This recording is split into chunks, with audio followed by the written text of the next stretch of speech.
अंग्रेज हुकूमत ने आज के दिन उनको फांसी दी थी।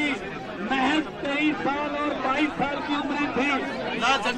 भगत सिंह जी ने जो कुर्बानी थी उसको आज सजदा करने के लिए हम आए हैं, आज उनको सैल्यूट करने के लिए आए हैं।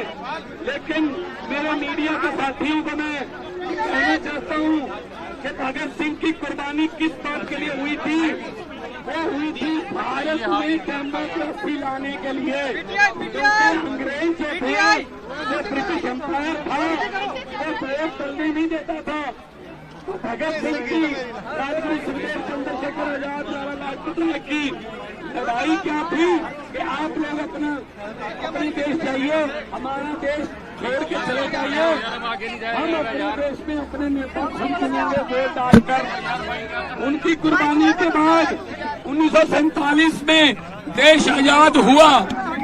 1947 में देश आजाद हुआ, हमें वोटर कार्ड मिले, हम अपने नेता खुद चुनने लगे। लेकिन आज भगत सिंह, राजगुरु सुखदेव की आत्मा तड़प रही होगी कि इस देश में डेमोक्रेसी बची नहीं है। आज भगत सिंह की आत्मा तड़प रही होगी कि इस आजादी के लिए हमने कुर्बानियां दी थी।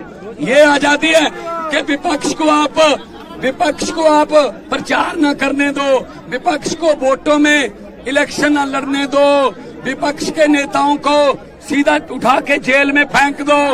अगर विपक्ष जीत रहा है तो चंडीगढ़ की तरह 8 वोट कैंसिल करा के अपनी मर्जी का मेयर बनाने दो। क्या ये भगत सिंह ने सोचा था? आज के दिन इनकी बुतों के सामने खड़े इनकी आत्मा तड़पती होगी। अरविंद केजरीवाल को तो पकड़ लोगे, लेकिन उनकी सोच को गिरफ्तार कैसे करोगे? पूरे देश में ये रोष फैल गया है कल से कि बीजेपी जो है वो देश में डिक्टेटरशिप लाना चाहती है। ये नहीं चाहते।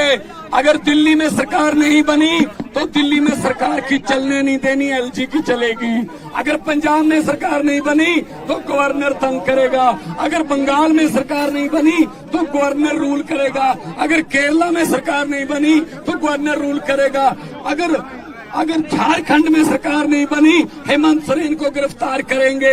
अगर तमिलनाडु में सरकार नहीं बनी तो गवर्नर चीफ मिनिस्टर का भाषण ही नहीं पड़ेगा, जो पढ़ना जरूरी होता है। ये बाबा साहब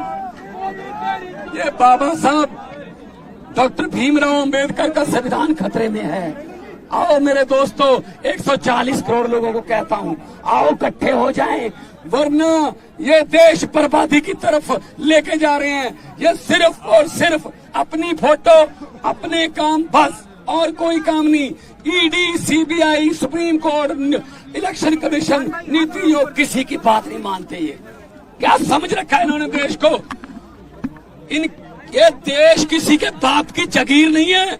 इन्होंने समझ रखा है ये 26 जनवरी को पंजाब की झांकी निकाल दी, झांकी रिजेक्ट कर दी, हटा दी। अरे भगत सिंह से बड़े हो गए तुम, राजगुरु सुखदेव से बड़े हो गए तुम, करतार सिंह सराभा से बड़े हो गए, लाला लाजपत राय से बड़े हो गए। आपके यहाँ आपका कोई रिश्तेदार जलियांवाले बाग में मारा गया था? ना ना ना। अरे आजादी लेके दी जिन्होंने, उनकी झांकियां रिजेक्ट कर रहे थे वो। क्या हिम्मत है आप में? सो मेरे देशवासियों, आओ, देश को बचाने के लिए हमें बाहर निकलना पड़ा था। पहले लड़े थे गोरों से, चोरों से, पहले लड़े थे गोरों से, चोरों से, तो ये आ गए आजकल के नए अंग्रेज। ये नए अंग्रेज आ गए। आज आपको सुन के हैरानी होगी, आज पूरी दुनिया के अखबारों में, वाशिंगटन पोस्ट, न्यूयॉर्क, जर्मनी के कई अखबार, उन्होंने फ्रंट पेज पे छापा है कि भारत में डेमोक्रेसी खतरे में है। और ये कह रहे हैं ये बिगेस्ट डेमोक्रेसी है। ये कह रहे हैं हम यूक्रेन और रशिया का युद्ध रुकवा देते हैं। ऐड आती है ना, पापा मोदी ने युद्ध रुकवा दिया। अरे अपने घर वालों को तो अंदर कर रहे हो, वहां का युद्ध रुकवा रहे हो, हद कर रहे हो। हरियाणा के नौजवानों को कह रहे हैं अब यूक्रेन चले जाओ। यूक्रेन चले जाओ, युद्ध में झोंक रहे हैं।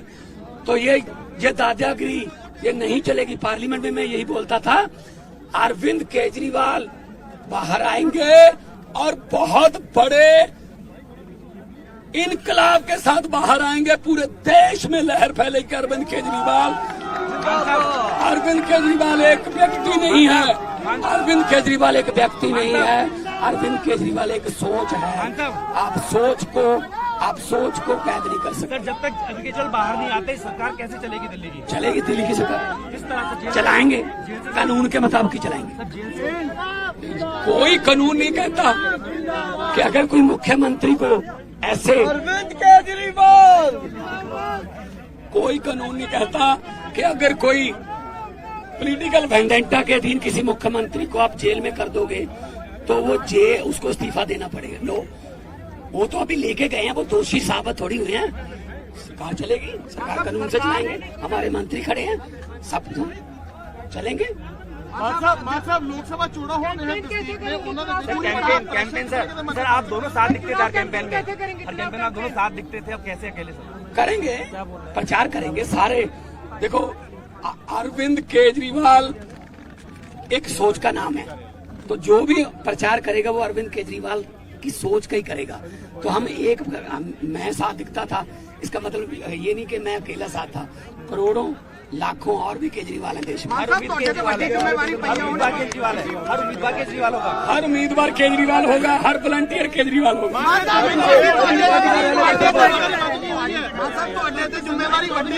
फिर क्यों रब मेरी औखे कम्मा ते ड्यूटी ला दिंदा है, पर शायद रब नूं पता है कि मैं औखे कम कर लेना। करांगे। सुनील जाखड़ ਅੱਜ ईसी जा रहे ਨੇ, ਕਹਿੰਦੇ ਕਿ ਪੰਜਾਬ ਦੇ ਵਿੱਚ ਐਕਸਾਈਜ਼ ਪਾਲਿਸੀ ਪੰਜਾਬ 'ਚ ਲਾਗੂ ਹੋਈ ਤੇ ਉਹਦੀ ਵੀ ਜਾਂਚ ਕਰਾਵਾਂਗੇ। ਕੌਣ ਨੇ? ਸੁਨੀਲ ਜਾਖੜ ईसी ਜਾ ਰਹੇ ਉਹ ਨੇ, ਜਿਹੜੇ ਪਿੱਛੇ ਜੇ ਕਹਿੰਦੇ ਸੀ ਕਿ ਕੇਜਰੀਵਾਲ ਤੇ ਭਗਵੰਤ ਮਾਨ ਨੇ ਫੋਟੋਆਂ ਲਾ ਲਈਆਂ ਸੀ ਚਾਕੀਆਂ ਤੇ, ਜਿਹੜੇ ਬਾਅਦ ਚ ਮੁੱਕਰਨਾ ਪੈ ਗਿਆ ਸੀ ਨਾ। ਛੱਡੋ ਪਰੇ। ਕਿਹੜੀ ਪਾਰਟੀ ਨੇ ਅੱਜ ਕੱਲ? ਜਾਖੜ ਸਾਹਿਬ ਕਿਹੜੀ ਪਾਰਟੀ ਦੇ? ਅੱਜ ਕੱਲ ਭਾਜਪਾ ਦੇ ਪ੍ਰਧਾਨ ਨੇ। ਅੱਜ ਕੱਲ ਭਾਜਪਾ। ਚਲੋ ਕੋਈ ਉਹਨਾਂ ਨੂੰ ਕਹੋ ਪਹਿਲਾਂ ਪਾਰਟੀ ਦੀ ਸਟੇਬਿਲਿਟੀ ਦੱਸ ਦਿਓ ਵੀ ਕਿੱਥੇ ਹੋ, ਫਿਰ ਬਾਅਦ ਚ ਗੱਲ ਕਰਾਂਗੇ। ਮਾਨ ਸਾਹਿਬ ਤਕੜੇ ਹੋ ਕੇ ਲੜਾਈ ਲੜਾਂਗੇ। ਇੱਥੋਂ ਪਾਰਟੀ ਦੇ ਆਫਿਸ ਵੱਲ ਨੂੰ ਜਾਵਾਂਗੇ, पार्टी के ऑफिस वालों जाएंगे। मान साहब तकड़े होकर लड़ाई लड़ोगे। अब यहाँ से पार्टी के ऑफिस की तरफ मार्च करेंगे।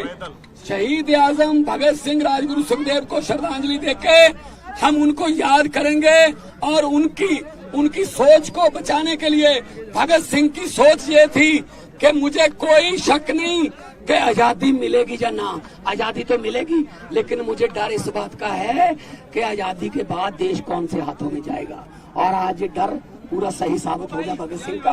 ये लोग आ गए, ये लोग डिक्टेटरशिप करते हैं। किसी के एमएलए खरीद लो, किसी की सरकार तोड़ दो, किसी राज्यसभा में खरीद लो, कहीं लोकसभा में खरीद लो, विधानसभा में खरीद लो। ये खरीदो फरोख्त वाला भाई सब काम देश में बंद होना चाहिए। लोकतंत्र को बचाना है। कौम को कबीलों में मत बांटिए, लंबे सफर को मीलों में मत बांटिए। एक बहता दरिया है मेरा भारत देश, इसको नदियों और झीलों में मत बांटिए। और एक अरविंद केजरीवाल जी के लिए बोल रहा हूँ 4 लाइनें कि हुकूमत वो करते हैं जिनका दिलों पर राज होता है। हुकूमत वो करते हैं जिनका दिलों पर राज होता है। यूं कहने को तो मुर्गे के सर पे भी ताज होता है।